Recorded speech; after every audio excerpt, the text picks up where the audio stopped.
My name is Richard Somerville. I'm going to give you directions to my office from the San Diego airport.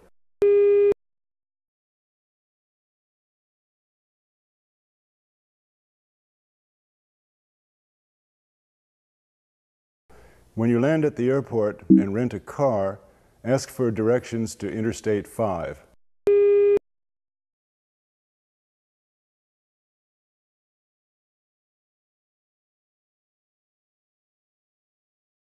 Everybody knows how to get to I-5, and get on I-5 going north.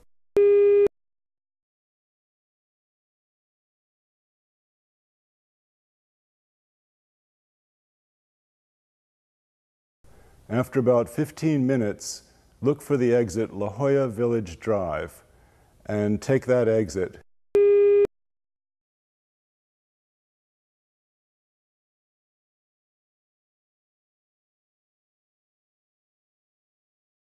When you get off the freeway, turn left. You'll be going west towards the ocean. You'll cross back over the freeway.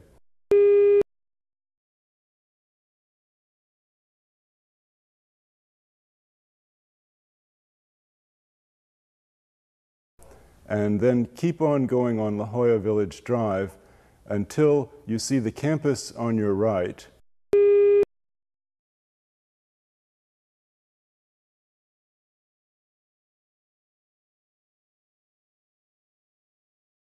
You'll go up a hill, and when it finally levels out, look for a sign to the left for the Stephen Birch Aquarium Museum, which is part of Scripps Institution of Oceanography, where I work.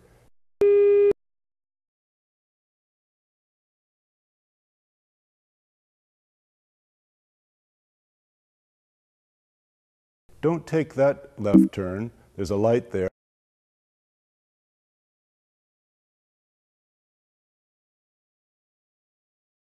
But go ahead until the next light, which is La Jolla Shores Drive.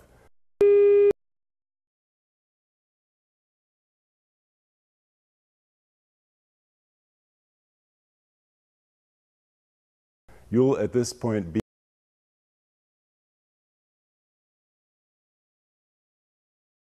be on Torrey Pines Road and turn left onto La Jolla Shores Drive.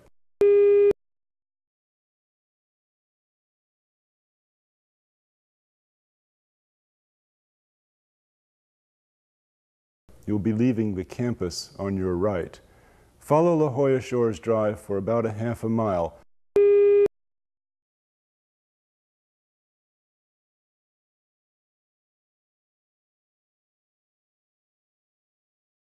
It will snake down through an S-curve until the road runs parallel to the ocean, and you'll see the Pacific in front of you.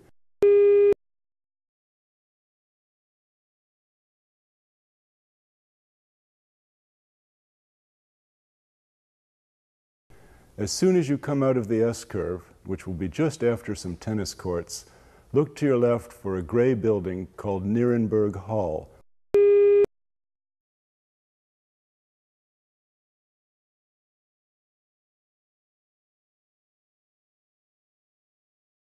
There's a very prominent sign, Nierenberg Hall, on the building itself.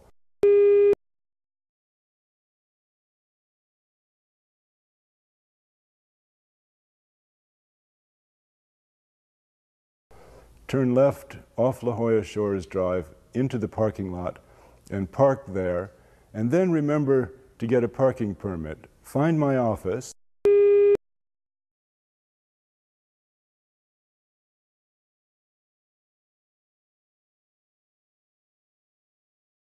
Take the elevator to the 4th floor.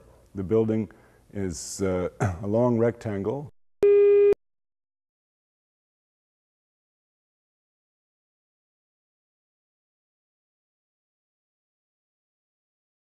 Go to the southwest corner of the 4th floor, that's the top floor. Look for room number 430, and you'll find in that room Carolyn Baxter, my administrative assistant.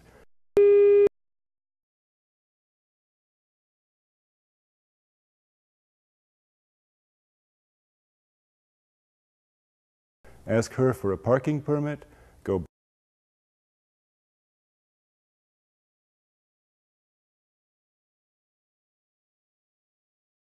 back down, put the permit on your car, go back up to the office, and then I'll have a cup of coffee ready for you.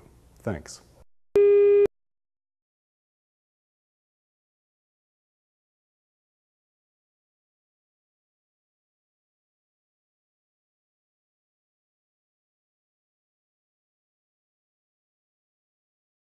Hi, my name is Janet Perkin, and I'm going to tell you about my hobby, which is antique collecting.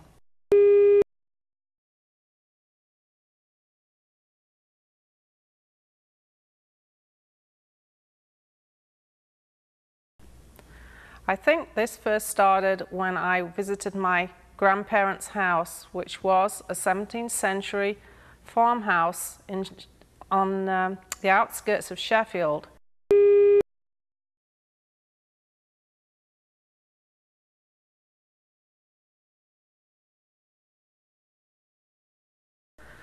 And we used to visit there every Sunday.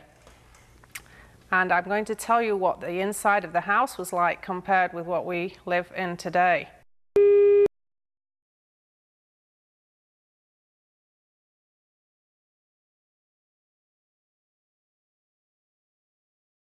First of all, the kitchen itself had no electricity.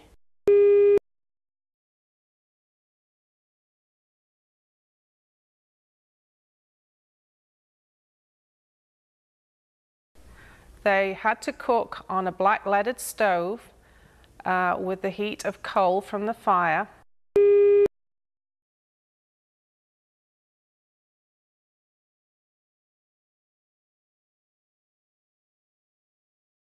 This was kept gleaming all the time by my grandmother, who polished it regularly.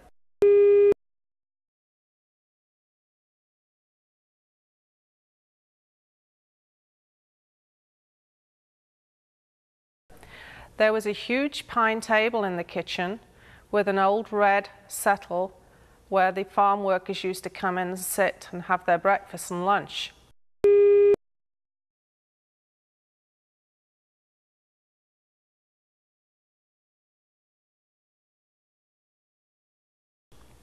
Also, there was an old stone sink there. We had no running water.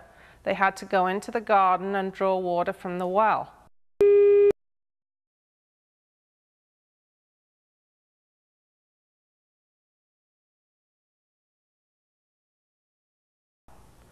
At night time, we all had to use a paraffin lamp to light the room, and then a candle we used to take to the bedroom.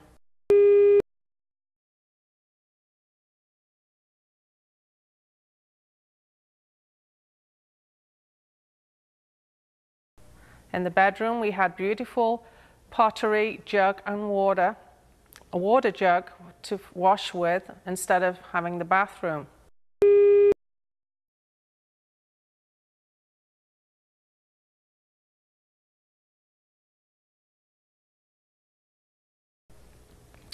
Later on, when my grandparents died, I attended the auction where unfortunately everything was auctioned to the general public, and so many of the things were lost to the family.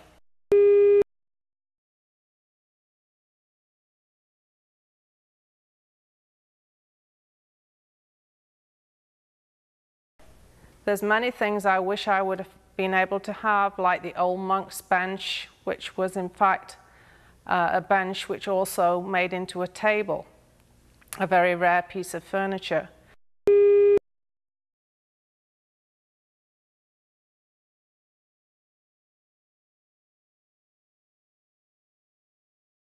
I did manage to collect an old green platter and a gold Noritake coffee set, which I still have today.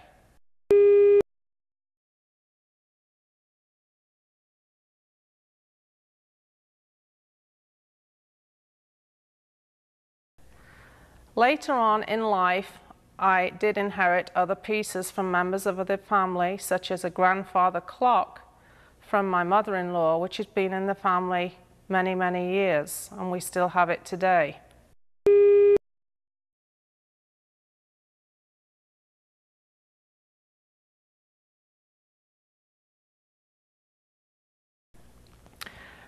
When I was in my late 20s, I got the real antique bug, and I used to attend many estate sales, auctions, even garage sales.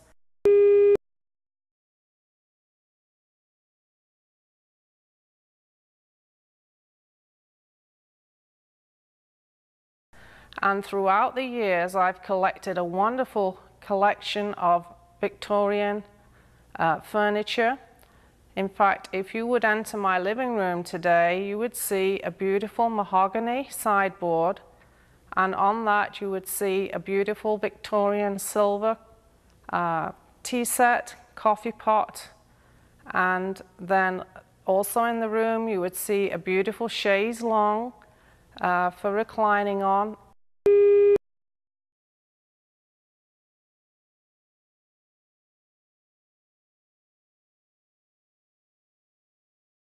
And it's a beautiful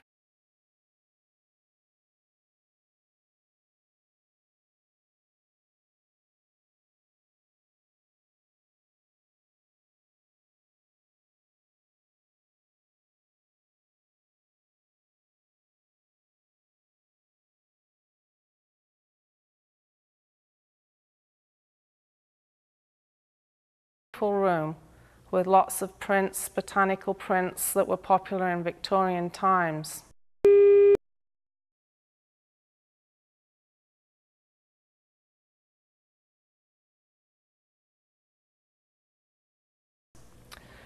Now, my family room, which is very, very different, reminds a lot of people of a British pub.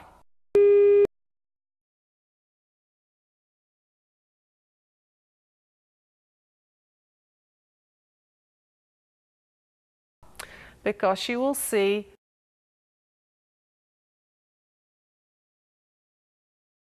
a big fireplace, red brick, with a big oak beam across. Now, on the fireplace there are many, many horse brasses, which are brass good luck charms used on the old farm horses years and years ago.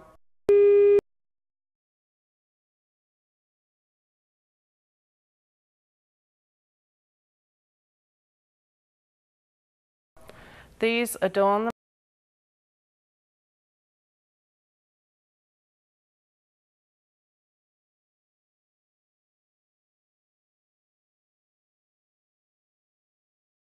the mantelpiece with many brass candlesticks, miners' lamps from the old coal mines, and also brass rail lamps.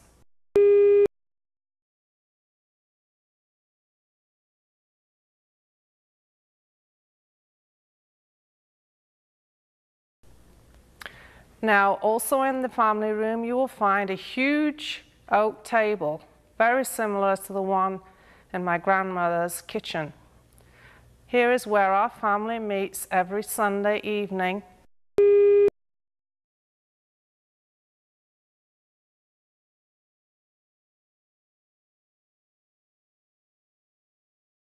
We try and keep the same tradition that we had in my grandmother's time of meeting on Sunday evening and having a family meal together.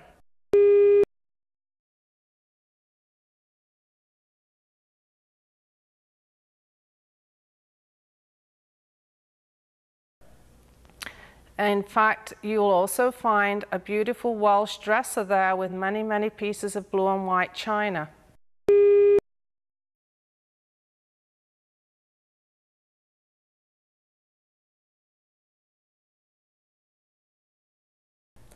Now today, my children just don't appreciate